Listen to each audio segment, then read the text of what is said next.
Mindful moments with Abby.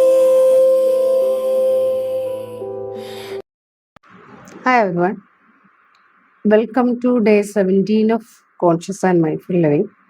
ഇന്നത്തെ ദിവസം നമ്മൾ സ്ഥിരമായി കേൾക്കാറുള്ള, നമ്മൾ പലപ്പോഴും എങ്കിൽ പ്രാക്ടീസ് ചെയ്യാൻ മടി കാണിക്കുന്ന ഒന്നാണ് പറയാൻ പോകുന്നത്, ഗ്രാറ്റിറ്റ്യൂഡ്. നമ്മൾ കേൾക്കാറുണ്ടല്ലേ, ഗ്രാറ്റിറ്റ്യൂഡ് എഴുതണം, പറയണമെന്നൊക്കെ. ചിലപ്പോൾ ചിലർ എഴുതുന്നവരും ഉണ്ടാവും. അപ്പോൾ നമ്മൾ ഗ്രാറ്റിറ്റ്യൂഡ് എഴുതുക, നമുക്കുള്ളതിൽ എന്തോ ആയിക്കോട്ടെ, നമ്മുടെ സിറ്റുവേഷൻസ്, നമ്മുടെ ചെറുതും വലുതുമായിട്ടുള്ള ഒരുപാട് കാര്യങ്ങൾ നമുക്കുണ്ട്. അതിനൊക്കെ നമ്മൾ ഗ്രാറ്റിറ്റ്യൂഡ് എഴുതുക. നമ്മുടെ ശരീരത്തിലെ ഓരോ ചലനങ്ങൾക്കും ഗ്രാറ്റിറ്റ്യൂഡ് എഴുതുക, ഓരോ ബ്രീത്തിനും ഗ്രാറ്റിറ്റ്യൂഡ് എഴുതുക. നമ്മളുടെ ലൈഫിൽ വന്ന് ചേർന്നിട്ടുള്ള ഒരുപാട് അനുഗ്രഹങ്ങളുണ്ട്, എന്നുവെച്ചാൽ ഒരുപാട് സിറ്റുവേഷൻസ് ഉണ്ട്, ഒരുപാട് ആൾക്കാരുണ്ട്, അതിനെല്ലാം ഗ്രാറ്റിറ്റ്യൂഡ് എഴുതുക. നമ്മൾ ഇപ്പോൾ ഈ ഒരു ലെവലിൽ നമ്മൾ നിൽക്കുന്നുണ്ടെങ്കിൽ, അതായത് ഇപ്പം എനിക്ക് ഏകദേശം 35 വയസ്സായി, ആ ഒരു ഏജ് വരെ ഞാൻ കടന്നു വന്നിട്ടുള്ള ഒരുപാട് സിറ്റുവേഷൻസും കണ്ടുമുട്ടിയ ഒരുപാട് ആൾക്കാരും എന്നെ ഇൻഫ്ലുവൻസ് ചെയ്തിട്ടുള്ള ഒരുപാട് ആൾക്കാരും ഉണ്ടാവും. നമ്മളെ ഈ വിധത്തിൽ നമ്മളെ ഇവിടെ ഇരിക്കാൻ ഹെൽപ്പ് ചെയ്തിട്ടുള്ള ആൾക്കാരുണ്ടാവും. ഇതിനെല്ലാം ഗ്രാറ്റിറ്റ്യൂഡ് പറയാം. അപ്പോൾ ദിവസം രാവിലെയും രാത്രിയുമായിട്ട് ഒരു 5 ഗ്രാറ്റിറ്റ്യൂഡ് വെച്ച് നിങ്ങൾക്ക് എഴുതാം.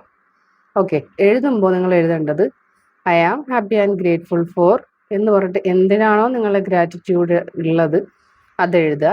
ബിക്കോസ് എന്തുകൊണ്ടാണ് നിങ്ങൾക്ക് അതൊരു ഗ്രാറ്റിറ്റ്യൂഡ് ആയത് അതുകൂടി നിങ്ങൾ ആ ബിക്കോസ്, അതായത് ആ കാരണം, അത് നിങ്ങൾ എഴുതണം. എന്തുകൊണ്ട് നിങ്ങൾ അതിന് ഗ്രാറ്റിറ്റ്യൂഡ് കാണിക്കുന്നു എന്നുള്ളത് നിങ്ങൾ എഴുതുക. ഓക്കെ, അങ്ങനെ രാവിലെയും രാത്രിയും നിങ്ങൾ എഴുതുക. ഇനി എഴുതാൻ മടിയുള്ളവരുണ്ടെങ്കിൽ നിങ്ങൾ കണ്ണടച്ചിരുന്നിട്ട് അതിനെ ഒന്ന് വിഷ്വലൈസ് ചെയ്യുക. അതായത് എൻ്റെ ലൈഫിലേക്ക് വന്നിട്ടുള്ള, ഞാൻ ഗ്രാറ്റിറ്റ്യൂഡ് പറയാൻ ആഗ്രഹിക്കുന്ന ഒരു 5 എണ്ണം. അതൊരു വ്യക്തിയാകട്ടെ, ഒരു വസ്തുവാകട്ടെ, ഒരു സിറ്റുവേഷൻ ആകട്ടെ, എന്തോ ആയിക്കോട്ടെ. അത് നിങ്ങൾ എന്ത് ചെയ്യുക, നിങ്ങൾ മനസ്സിൽ വിഷ്വലൈസ് ചെയ്യുക. അതിന് നിങ്ങൾ ഗ്രാറ്റിറ്റ്യൂഡ് പറയുക വെർബലി.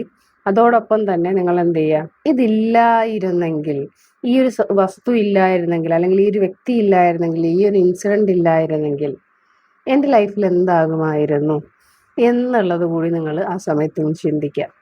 ഓക്കെ, അപ്പം ഇത്രയുമാണ് നിങ്ങൾ ചെയ്യേണ്ടത്. ചെയ്തിട്ട് നിങ്ങളുടെ എക്സ്പീരിയൻസ് ഷെയർ ചെയ്യുക.